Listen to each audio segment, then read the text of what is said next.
As the sun sets on America and you wonder in the darkness of the night, who is going to come save us? It's us. We are the ones we've been waiting for. So I invite you to join us on our journey as we work together to create that new sunrise on a new America.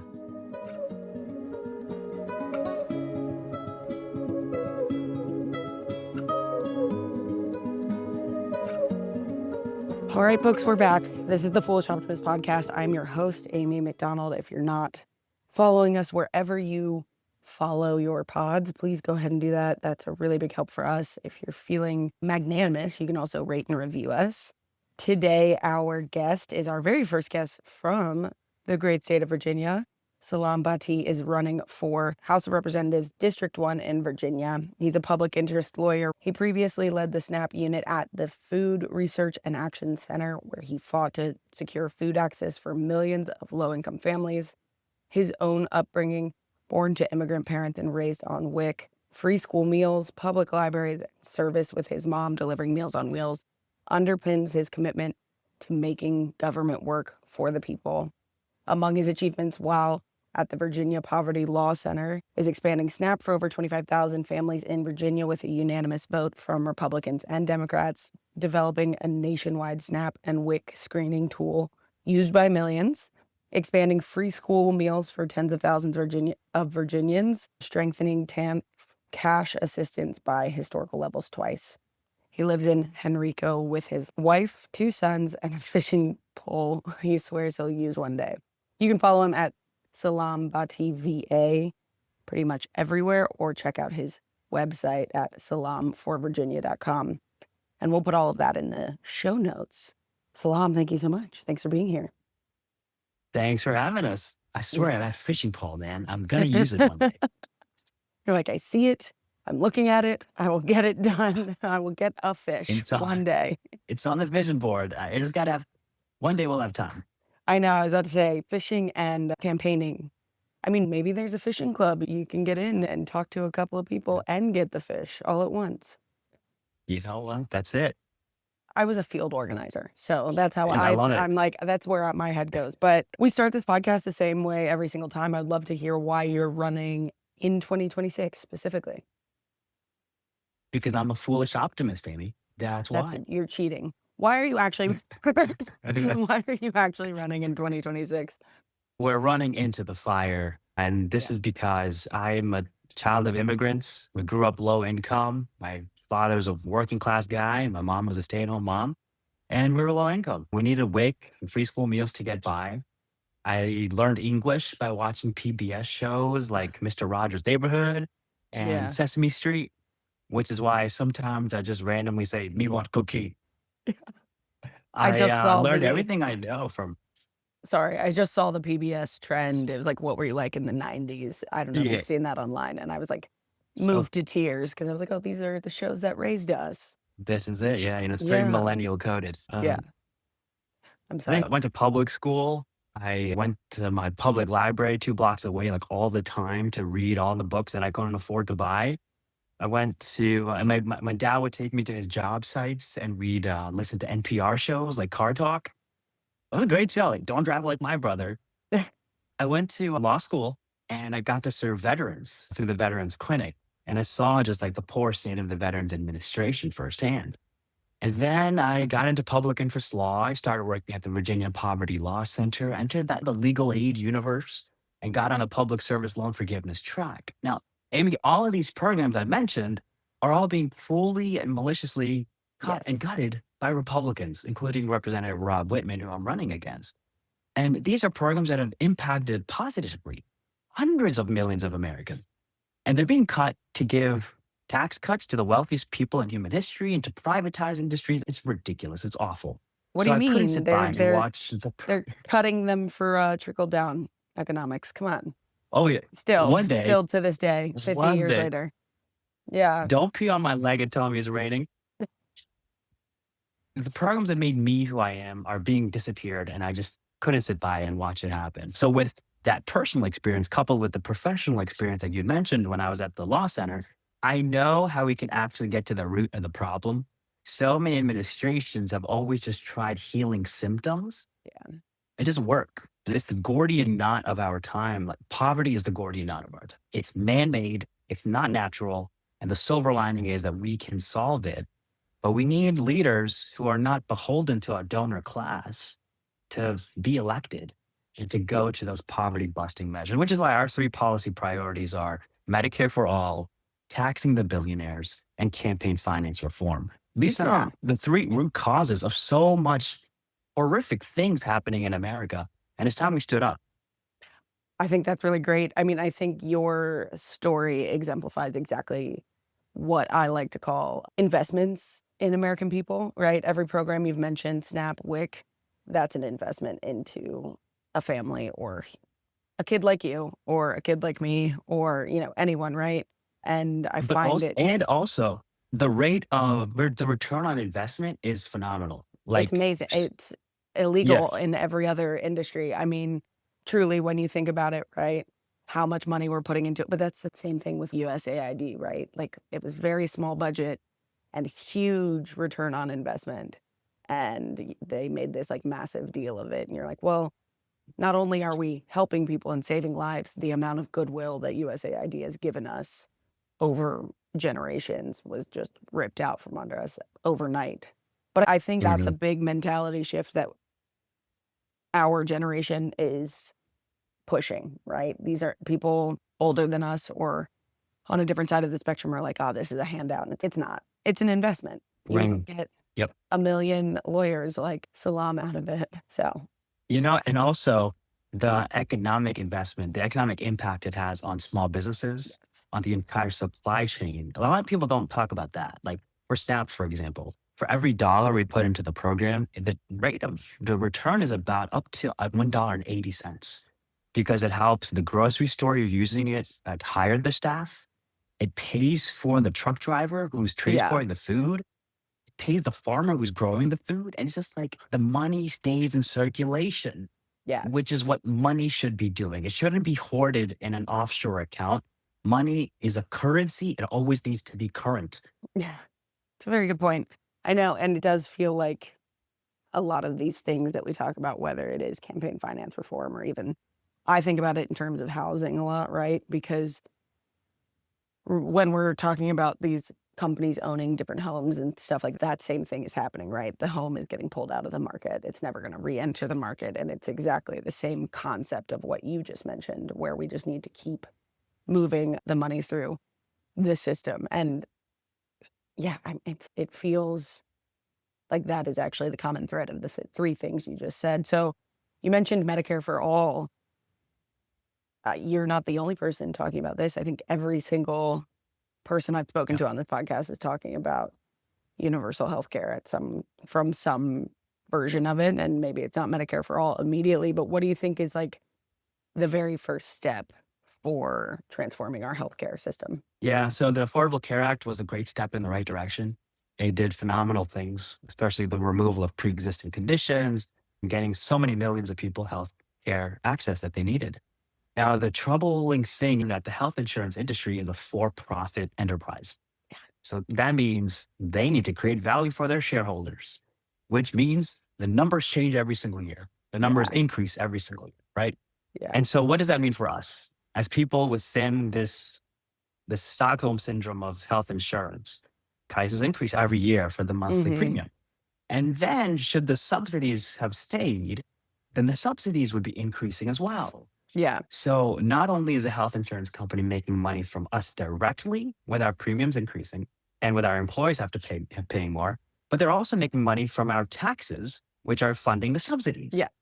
Yeah. So they're making money like we can't even imagine. And so this is a whole racket. It's a scam. If no other country's operating under this model. And it's time that we said enough is enough. And we have this movement that's happening across the country, as you said. There's candidates running on Medicare for all. There's over 100 co-sponsors to the bill in Congress. Yeah. So here's where we are, Amy. We are in the same point as England was after World War II, where Nazis had destroyed England. And the new leaders are elected, and they say, we haven't been elected to do patchwork legislation. We've been elected at a revolutionary time to do revolutionary things. And so they created the National Health Service. Their universal Yeah. healthcare system came post World War II as a result of that. And so here we are in America where the Nazis have destroyed America. I mean, this is Pretty over. This is much. done. Yeah. Yeah. So this midterm, this is not even the midterm, but the primary, people are Yeah. going to be looking to candidates who are not looking to undo all the harm. They're looking to see, hey, how can we even make things better? How do we get something out of this scorched earth that actually improves things? Because it was yesterday's centrism that brought today's fascism. Yeah. So we can't control Z this.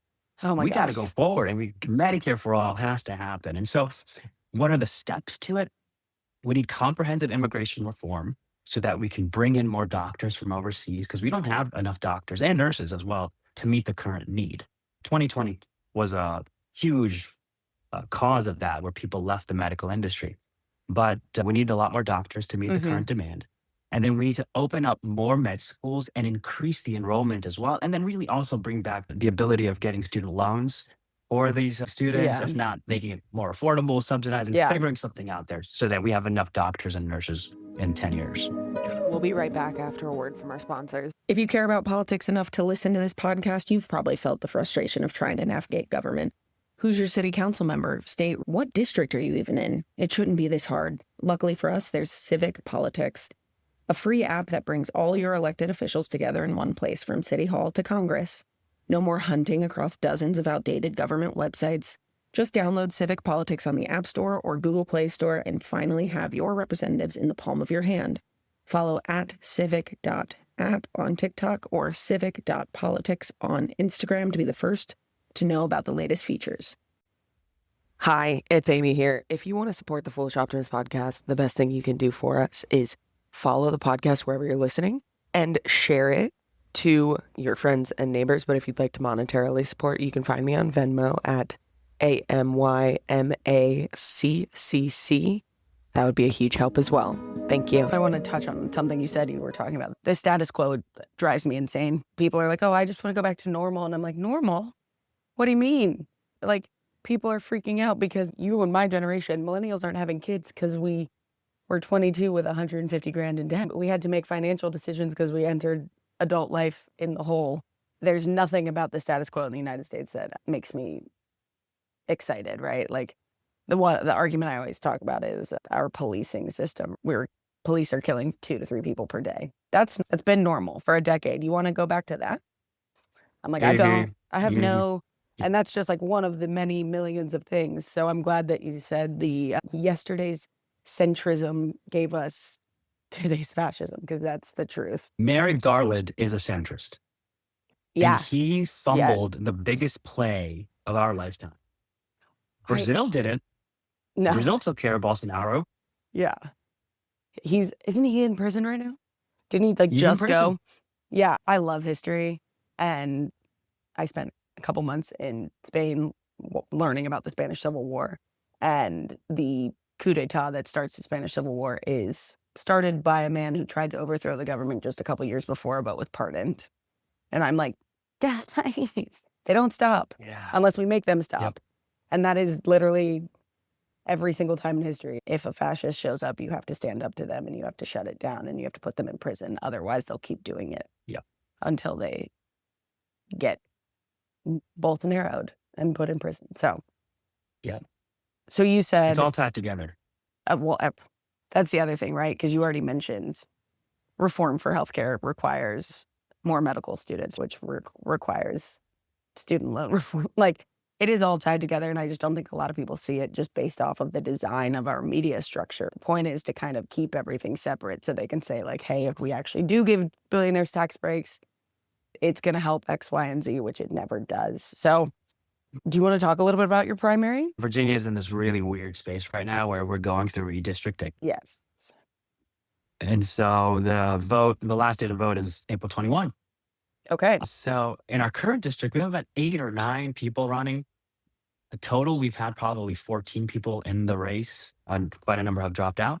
And so what we're seeing is that the new district could probably have 3 or 4 people in it. So really looking forward to that.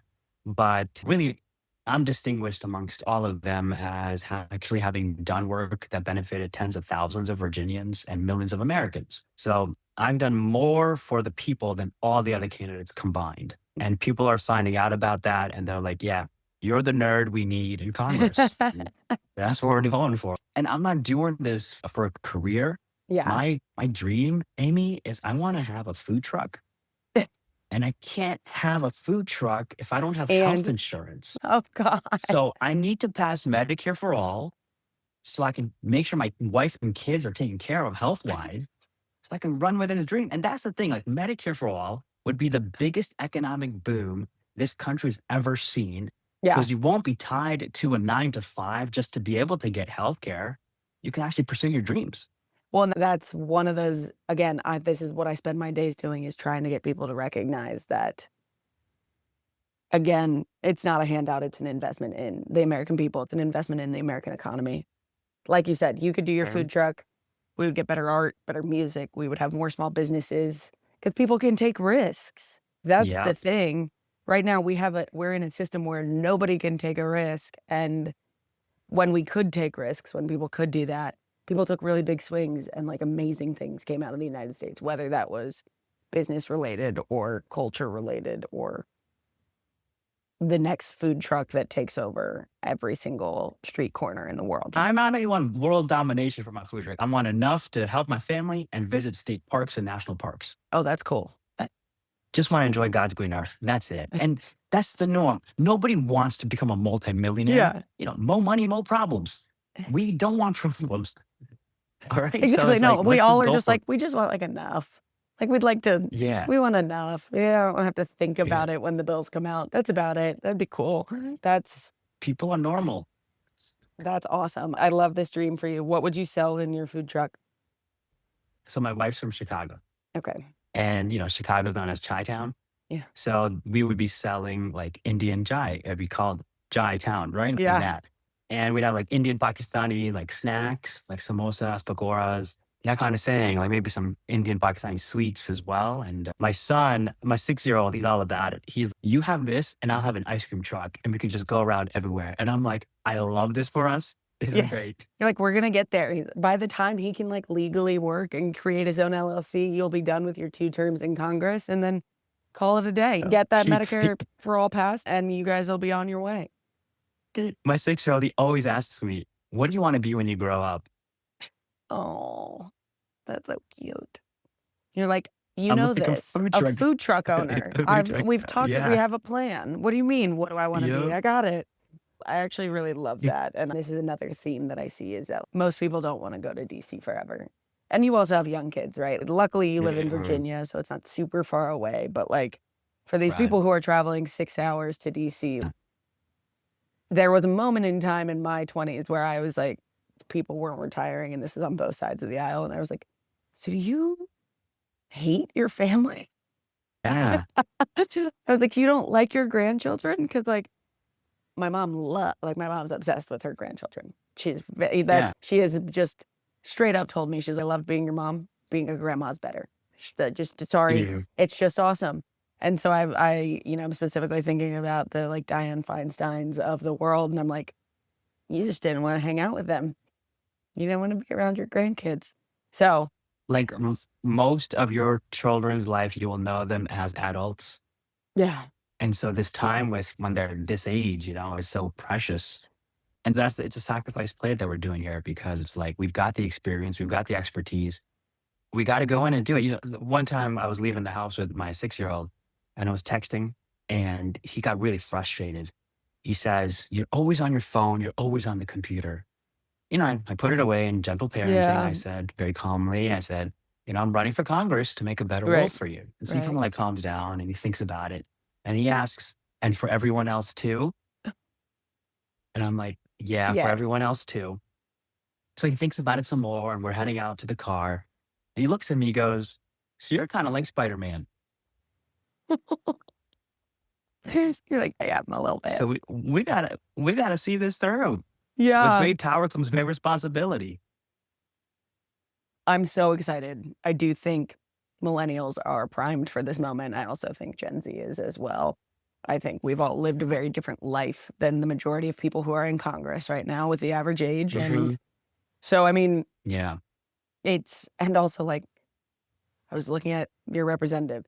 He's been there since before Obama. Obama won. That's a really long time. Do you have any thoughts around term limits? Yeah, I do. I believe in term limits. I Yeah. mean, that's one great way to squeeze work out. Congress is so ineffective because people just stick around and do nothing.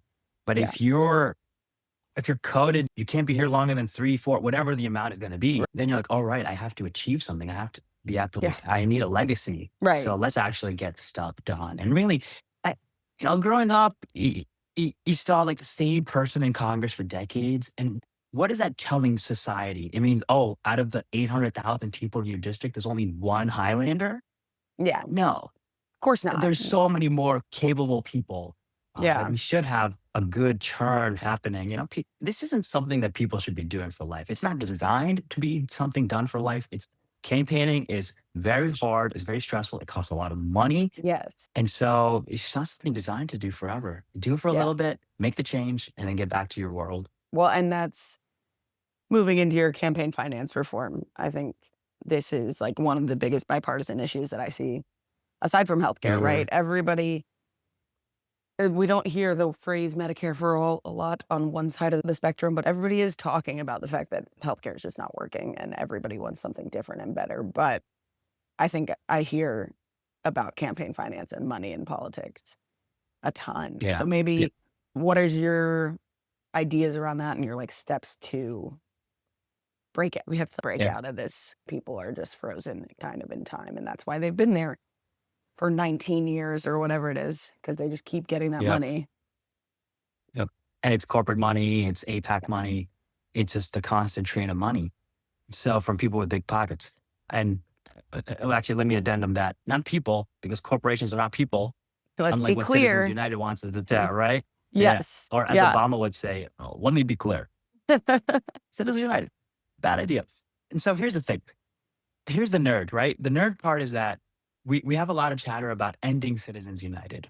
But if you end it as legislation, the corporations are going to sue, and the Supreme Court makeup as it is are going to be like, yeah, we're going to not allow this to happen. So the other way to doing this is something called uncapping the House. Amy, are you familiar with the House cap? No. Tell me more. All right. So like in 1929, there was a law that passed that said the House is capped at 435 people. Yeah. So that's the thing. Like we've had 435 members for nearly a century, and that's no longer representative of the people. So I like to ask people, how many people do you think are in my district?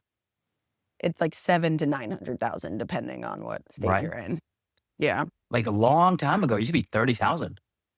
Now it's just unfair. Like people ask me, hey, what's your big priority for your district? I'm like, suburbia. What do you mean for suburbia? New suburbia? Yeah. Rural farmland, the Chesapeake Bay? Yeah. The only like one thing that's going to help them all is Medicare for all. There's Which really is no great. other thing. That's why the state electeds are so important. That's the state government thing. Like you actually have smaller pockets that can really talk to that specific needs. So on a federal level, what's the big blanket stuff we can do? And these are those things. So yeah, uncapping the House. What we would do is really make a better proportional representation and actually increase the amount of members in the House. We can increase it up to 100 more. And that would dilute how much money these wealthy folks can put into buying elected officials because there's now too many. And so it's going to be hard to keep up with that. So that's one way of going around to get campaign finance reform. Until we can expand the court and end Citizens United for good. Yeah, in my mind, I'm like, I don't want to see anyone talking about becoming the president without talking about expanding the Supreme Court. The fact that 9 people make the decisions that literally are changing the trajectory of the earth that we live in is unbelievable. Yeah, term limits for the justices as well. Yes. In my mind, I would like 13 Supreme Court justices because we have 13 district courts. And then we have each term, they pull 9 out. And so four of them are not on the court during that session, but you just don't know which 9 you're getting. because I'm really sick of these fucking trigger laws and just sitting and waiting until somebody retires and all of a sudden pushing them through. I feel or like really until they die in office. again, do you hate your grandchildren? Like, Yeah, last I'm like alarmed. people like in Northern Virginia, there was this Congress member named Jerry Connolly who I think he got cancer, but he still ran for office, like for another term, Yes. and then he dies in office. He Yeah. died before the big beautiful bill, the big ugly bills vote, and he's like, Yeah. dude, like, how selfish. Is he the one that they pushed forward for like the head of a committee instead of AOC? Yeah, yep, yep. Yeah. I think when we talk about campaign finance reform, I do think it is important to remind people that like maybe these people do actually like their families. They just can't reject the amount of money that is like coming into them, not just through campaigns, but through being in office. And it's more Right. important to them for that because that's the other side of it, right? At least the perception of it. People keep telling me, this is what's actually happening. You're just perceiving this. And I'm like, it doesn't matter. Perception is the problem. If it looks like people are insider trading to 100 million Americans, then you might as well be insider trading, even if you're not, because we all think you. So, Yeah, I'm in favor of banning Congress members from owning stocks. In fact, I sold all my stocks, nice. and I was very sad about that because I've been holding on to GameStop for so long. Oh, you could have put it in a blind trust, probably, right? I don't know. I am broke. I don't know the first thing about setting up a blind trust, Amy. I don't know either. I'm not hip to these trends. I'm just like, let me just sell it and keep moving forward. Yeah. Okay. So we've covered Medicare for all, campaign finance. There was a third piece of your platform. Tax these billionaires. That's my favorite question. How are we going to pay for it? I don't know. Maybe take 1% of the wealthiest money that ever existed that they don't need. Yeah. Like they just got over $1 trillion tax cut in that big ugly bill. And it was just like the most egregious thing I've ever seen because it wasn't even like behind the scenes. No, it was we're literally just taking it from Medicaid, Medicare, and SNAP. Like programs that benefit tens of millions of people to give to 1,000 families. That's insane. Do you like when you say it out loud? Of course, we're in this world of this like post-truth era of just existing. So I talk about billionaires a lot and I get a lot of comments on the internet around it. And I'm like, every time I get one, I'm like, are you a real person? Because if you ever say we gave them $1 trillion for 900 families, and people are like fighting back about how they deserve all this money. And I'm like, but they don't. It's our money because they're not paying their taxes and their corporations aren't paying their taxes. And on top of all of that, they're not paying their workers enough to live. So their workers are on SNAP benefits, which they don't want to be on because they have full-time jobs. Like they want to be self-sufficient. They're just not being paid enough. So these people are robbing us not once, not twice, but thrice. It's kind of crazy. Yes. And then you've got all these bootlickers who won't even become a millionaire in their lifetime, who are, protecting. Like we get more upset about taxing billionaires than homeless people dying on the street. I know. Our priorities are amok. Did you not watch Mr. Rogers growing up? What would Mr. Rogers think? WWMRD. Quite literally, though. But it's back to some of this like media and indoctrination and the last like 45 years of, I guess not quite 45 years, probably 35 years of like greed is good since Wall Street, the movie. And I just don't know how to break through to that. And I don't like when I'm having conversations with people, because I do create content around this a lot. I'm having conversations with people. I'm like, are you real or are you a bot? And that's something that's been messing with my mind a little bit because I'm like, you can't be real. You can't truly firmly believe that this is more important than feeding children. I mean, I recently saw a map of all the data centers in America. Oh my God, there's a lot. It's real bad. There's a lot. I mean, and Virginia is the data center capital of the world. So there's a lot of pushback happening, which is great from the people Yeah. against data centers. And unfortunately, these data centers have been funding our elected officials within the Commonwealth so that they get the tax breaks and they don't have to pay for their usage. And all the people have to pay for what the whole world is using in Virginia. So people's energy bills have spiked. And again, that's another reason for campaign finance reform. We got to get these corporations out. But also, do we need AI?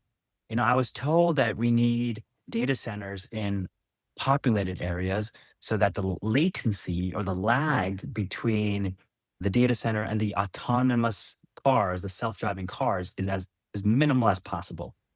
And I'm like, well, do we need autonomous cars?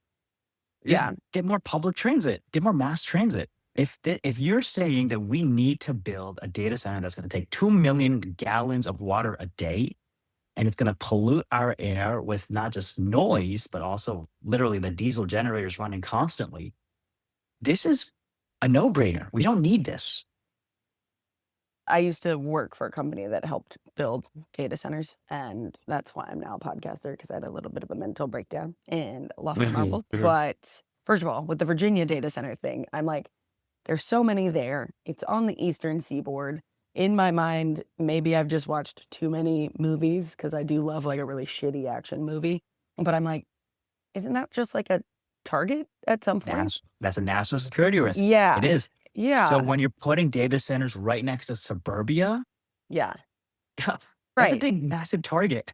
Because we were building them. So we were looking at the map, and I was like zooming in on Virginia, and I'm like, that's too, like, I'm not somebody that works for the NSA or, whatever. I'm just like, that's too many in one place. And I can tell you that as somebody who works in construction. I would hope Yeah. our intelligence agencies would think, hey, maybe. And I know they're spreading them out, because now we, air quotes, like you said, need them everywhere, whether it's for autonomous cars. But do you guys have autonomous cars yet in Virginia? Is that a regular thing? Because I haven't seen Waymos around okay, here. I think Waymo is one of the big ones, but yeah, I'm in Southern Virginia. It could be a thing in in Nova, northern, in Northern yeah. Virginia, maybe. Probably. Because like right now, in my mind, at least based off of what I know about data centers, I'm like, we don't even need all the ones that we're building. Yeah. Which would be the first time in the United States history we've ever done anything with any version of foresight. So I'm like, what is this? Maybe I'm just getting more and more cynical. Yeah. Maybe that's it. But it's all grounded at this point. We know it's all connected, and it's all connected to corporations and their desire for Yeah. greed and for money at the expense of people. I mean, it started with Teflon. They knew it was a forever chemical, but they still did it to make money. Right. And Amy, the thing that really just breaks my heart is when we're so often, looking down at a phone. And one night I was outside and I was used to just looking down, and I did something different. I looked up and I looked at the starry sky for the first time in so long. And I'm like, oh, yeah, like we are a miracle and we are destroying ourselves. Like Yeah. it took 14 billion years for all of this to happen. And we're throwing it all out in just a matter of years. This doesn't make our human body doesn't make sense. The brain doesn't make sense. Iron in our bodies doesn't make sense. Iron doesn't come from the earth. It comes from a dying star that explodes when the core turns into iron. And so stars were forming for like millions of years and existing for millions of years and then dying for millions of years and exploding iron out. And then it came here while Earth is traveling at 30,000 miles an hour. And it landed enough times that we have iron in our bodies. Yeah. And we don't appreciate that enough. We're not grateful on a massive scale, such that we have these corporations and billionaires destroying the world just to have everything for themselves and leave nothing for others. Life is beautiful. Life is precious, and it should be celebrated, not hoarded.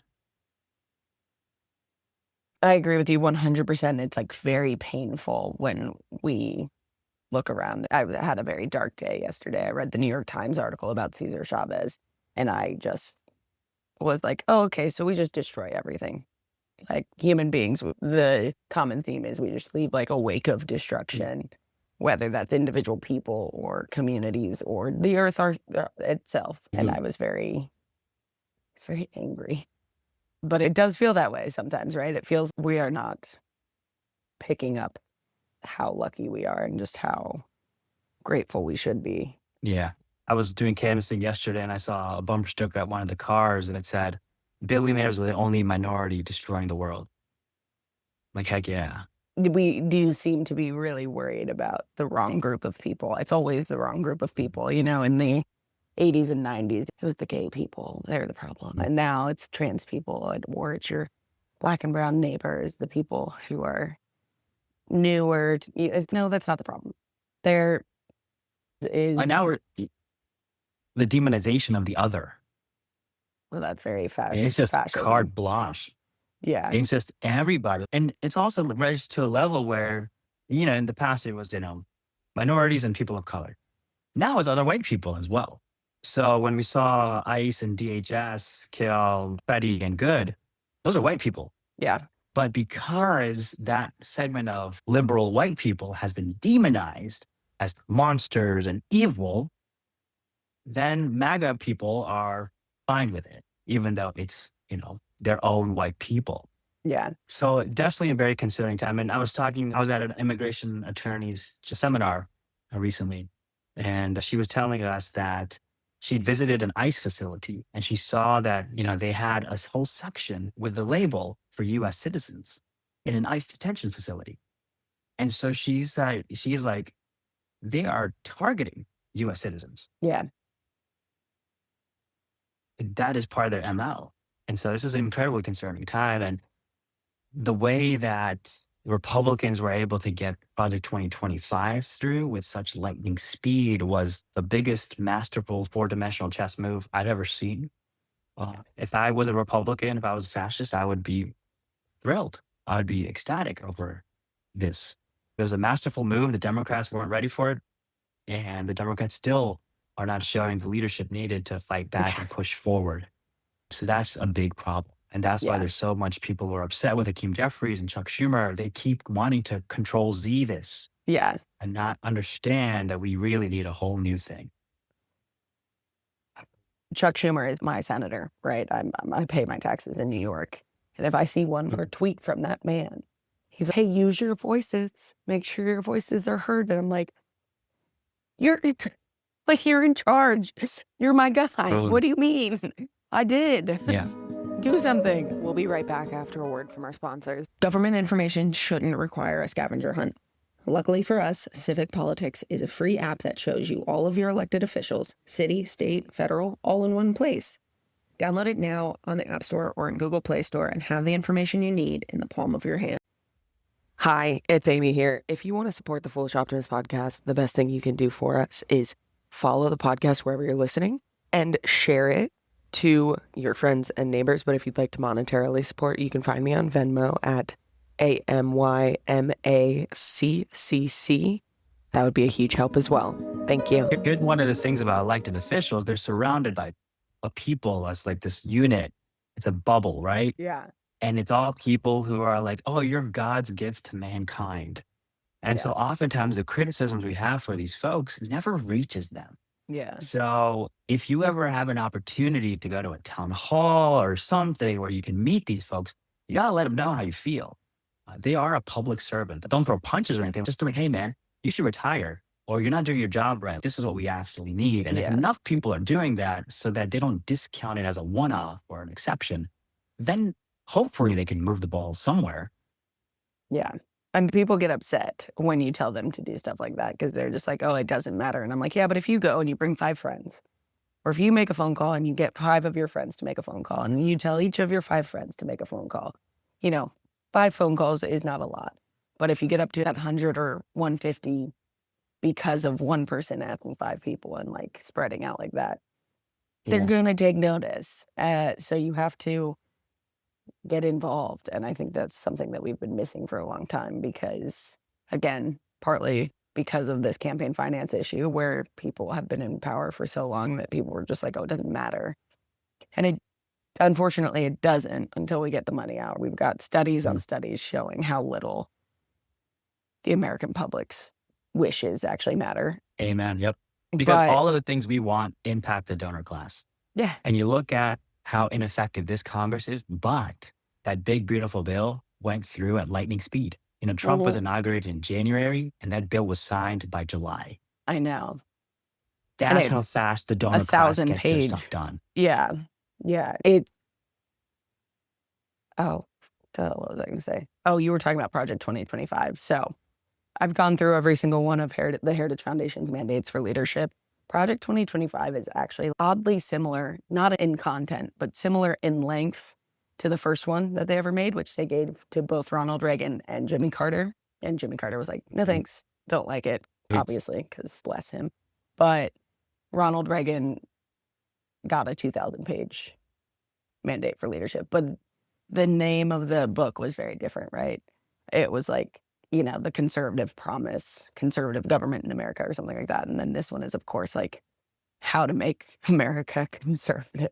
It's great. If not borderline libertarian. Oh, no, not even libertarian. I've decided libertarianism doesn't exist. I've been on the hunt for libertarians who are not like straight white old men for over 10 years, and I've never found one because nobody else could possibly think that way. And the vast majority of libertarians I actually meet are just conservatives, and they're afraid to say they're conservative. Yep. But, okay, so could you please tell everyone where they can find you one more time, where they can donate, where they can volunteer? Yeah. Yeah. So the donation one is so critical, Amy. Like we just saw in the Illinois primary, how tens of millions of dollars was poured in from APAC, AI, crypto. And when you're running as a progressive, you sign all these pledges that I'm not going to take money from AI and crypto and corporations and APAC. But it's like you sign these pledges and there's never, we'll give you money for this. No, of course not. There's a massive, what people may not understand, and I'd love to just share this, is that when we sign these pledges saying we're not going to take this money, all of a sudden we don't get a lump sum of money from somewhere else. Exactly. And we still have to finance our campaigns. Yeah. Like we can't print literature out of thin air. That still costs money. Yard signs cost money. Hiring staff costs money.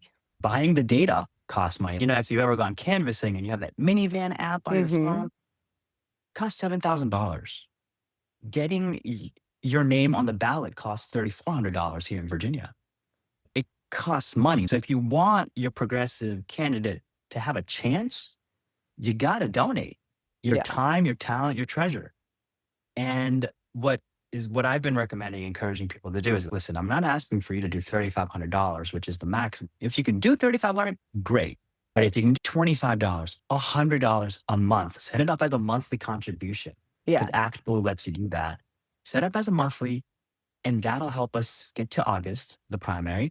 But also, every monthly contribution a progressive candidate gets, that means that's less call time we have to be doing. And that's another disease of campaigns. Yeah. We have to do 5 to 6 hours of phone calls a day to donors asking them for money. 99% of those calls are voicemails. Nobody ever calls back. Yeah. But we have to do it. And so for every monthly contribution we get, that means less call time we have to do to find the money, and more time that you're investing me to do, which is get out on the doors and get out there and meet the people. So it's a win-win. You can do a small dollar donation, $2,500, $2,500, whatever small dollar means for you, something affordable. And it's only for a few months. It only is through the primary. And then once we win the primary, then people are going to be like, yeah, we're going to donate. So a lot of people are like, yeah, we're not going to donate during the primary, but win the general and call us on the first day. Well, first off, I'm going to call my mom on the first day. All right. I was about to say, please. Who do you think I'm calling first? Yeah. So the way to find me is I have a link tree. So linktr.ee/Salaam Bhatti VA, SALAAM That takes you to all the links, all the social medias at the top. And then the first link is, here's how you can contribute, then how to sign up for the newsletter. And then also voter information as well. A lot of people sometimes don't know who their representative is. Yes. A lot of people may not be registered to vote, or they haven't modified their registration when they moved. So we have all that capability on our link tree. Our username across social media is Salaam Bhatti VA. We have a campaign Substack. Our website is salamforva.com. So that's where we are. And we've got the experience and the expertise based on our life and career to do the right thing by the people in Congress. We've built and led coalitions that resulted in Yeah. Republicans and Democrats coming together. We know what to do. And before I announced my run, somebody told me that the party is looking for fundraisers. I'm like, I'm not running to be the party favorite. I'm running Yeah. to be the people's favorite. Yeah. And that's what we're going to do. And that's what we've been doing. And we've been building community building events. One of the things is called Park Your Politics, where we encourage parents with young children to come out, let the kids play together, and we can have adult conversations, which is something as parents we don't really get a chance to do because childcare is expensive. So it's been really refreshing having those and coffee chats and canvassing as ways for people to come together and meet each other. I love that, actually. I think the other really bright spot of this round of elections and just campaigns in general, especially obviously out of Illinois as well, but like candidates, specifically progressive candidates who don't have this tons and tons of money, are getting creative. And that is like what we've been missing in politics, which is sad to say that, but it's the truth, right? So like seeing creative campaign ideas like your Park of Politics thing, where you're not just having conversations, but you're like building community and like creating a little village for all these parents who desperately need, and especially these like young parents whose kids are really young. They're like, oh, I get to talk to an adult. I've been talking to a baby alone for 9 months. I'm really excited. You know? And so you're like building this community into it. So we're going to move into our last segment here. It's just a couple of rapid fire questions. Okay. Yes. So what is the last book that you've read? Okay, so this goes back to call time. I don't have time to read books. I'm calling too many people for money. But the last book that I started reading, God, I'm so sorry. I'm such a politician, I guess. I'm not answering your question. What is the last book I read? It was a kid book. That's great. It was bedtime. It was a bedtime book. It was a bedtime book. Perfect. If you had to pick one superhero, what would you be? Spider-Man. Okay, I was wondering if you were going to say that, but I was like, since we talked about it, I got to ask, are you more of a morning person or an evening person? When do you get your best work done? Morning. Same. If you had to pick one, like one meal, meaning one dish of food that you had to eat every day for a year, what would it be? Chicken biryani. Yeah, I think you're actually the third person on The Foolish Optimist to say that. It's the only thing that I've gotten like repeats. What is your favorite thing about Virginia's 1st congressional district? The easy answer is the people. I know, but it's because it's all gerrymandered to hell. Yeah. There's nothing natural about the 1st district. I mean, just what I really enjoyed about the 1st district is how invested people are in getting Rob Whitman out of office. That such that they've created, there's a whole like Substack that's created called Whitman Watch. It's a whole social media thing of Whitman Watch. There's people out there doing creative things for the candidates. It's just been such a joy to like really network over not this anti-MAGA thing, but hey, here's where we can actually be going. And a lot of people in this area, in this historic part of Virginia, are really excited, and great to be a part of that. That's awesome. Also, crab cakes. My whole family's from Maryland. My dad drove us from Washington, D.C. to Annapolis once for crab cakes. It was like 6 p.m. We're all like little kids. We're like starving. And he was like, we're going. And we're like, isn't that kind of far? He's like, we'll be there. It's fine. So crab cakes is a great answer. Yeah. Thank you so much for being here, everyone. This is Salaam Bhatti for Virginia's 1st congressional district. You can find all of the links that we talked about in our show notes, and you should go give him some money. Yeah. Or your time or your expertise. There's a volunteer form on the website as well. And listen, y'all, as the sun sets on America and you wonder in the darkness of the night, who was going to come save us? It's us. We are the ones we've been waiting for. So I invite you to join us on our journey as we work together to create that new sunrise on a new America. If you've made it this far, thank you so much. My name's Amy McDonald. I am the host and the editor of the Foolish Optimist podcast. Our theme music was made by my brother, Bobby McDonald. Our branding was done by Norm Alger. If you're looking to support the Foolish Optimist podcast, the best thing you can do is follow us and share. But you can also support me on Venmo at Amy Mac, AMYMACCC. And you can reach out to me at the Foolish Optimist Podcast at gmail.com.